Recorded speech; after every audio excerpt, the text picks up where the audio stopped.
ગુજરાત સરકાર લાગુ કરશે વર્ક ફ્રોમ હોમ. કેબિનેટમાં સીએમએ આપ્યા મોટા સંકેત. કોરોના જેવી સ્થિતિ હવે ફરી સર્જાવા જઈ રહી છે.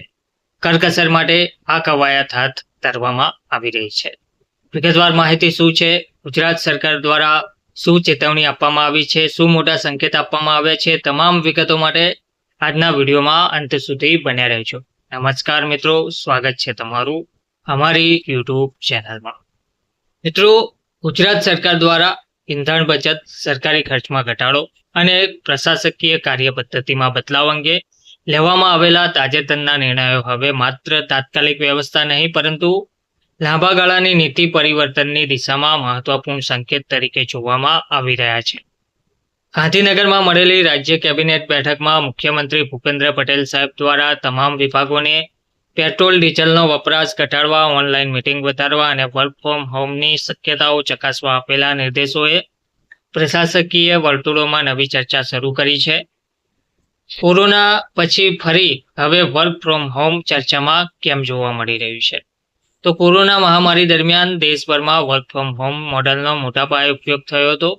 તે સમયે સરકારી અને ખાનગી બંને ક્ષેત્રોએ વર્ચ્યુઅલ કામગીરીનો અનુભવ કર્યો હતો. જોકે મહામારી બાદ મોટાભાગની ઓફિસો ફરી સંપૂર્ણ ભૌતિક કાર્ય પદ્ધતિ તરફ પાછી ફરી ગઈ હતી. હવે ફરી એકવાર ગુજરાત સરકાર દ્વારા આ મોડલની શક્યતાઓ ચકાસવા માટે સૂચના આપવી રાજકીય અને પ્રશાસકીય રીતે મહત્વપૂર્ણ માનવામાં આવી રહી છે. મુખ્યમંત્રી દ્વારા વિભાગોને જ્યાં શક્ય હોય ત્યાં ઓનલાઈન મીટિંગ અને ડિજિટલ કાર્ય પદ્ધતિ અપનાવવાની સૂચનાઓ આપવામાં આવી છે. ખાસ કરીને ગાંધીનગરમાં યોજાતી બેઠકો માટે કર્મચારીઓને બિનજરૂરી બોલાવવામાં નહીં આવે તેવો નિર્ણય દર્શાવે છે કે સરકાર હવે ટ્રાવેલ કોસ્ટ કટિંગ પર ગંભીરતાથી કામ કરી રહી છે.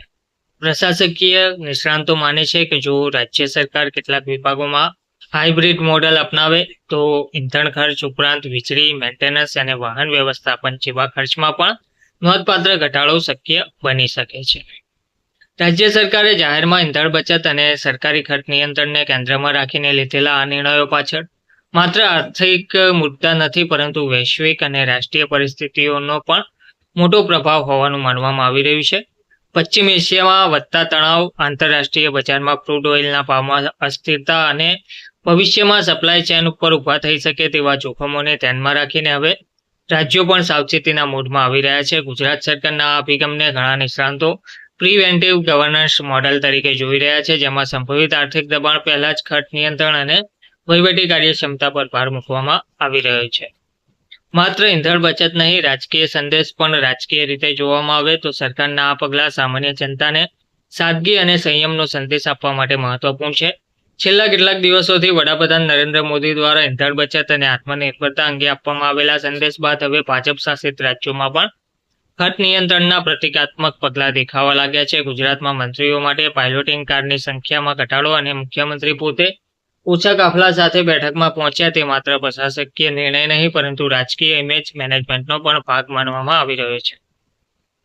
સામાન્ય રીતે વીઆઈપી કલ્ચર સામે લોકોમાં રહેલા અસંતોષને ધ્યાનમાં રાખીને ભાજપ હવે સિમ્પલ ગવર્નન્સનો સંદેશ વધુ મજબૂત કરવા માંગતી હોય તેવું રાજકીય નિરીક્ષકો માને છે. રાજ્યના કેટલાક મંત્રીઓ દ્વારા કારપુલિંગ અને ઇલેક્ટ્રિક વાહનોનો ઉપયોગ કરાયો હોવાની માહિતી પણ સરકારના અભિયાનને પ્રતિકાત્મક મજબૂતી આપે છે. 300 નવી એસટી બસો માત્ર જાહેરાત નહીં, વ્યૂહાત્મક પગલું ભરવામાં આવી રહ્યું છે. નાયબ મુખ્યમંત્રી હર્ષ સંઘવી દ્વારા આવતીકાલથી 300 નવી એસટી બસો સીધી સેવામાં મૂકવાની જાહેરાત પણ આ સમગ્ર વ્યૂહરચનાનો મહત્વપૂર્ણ ભાગ છે.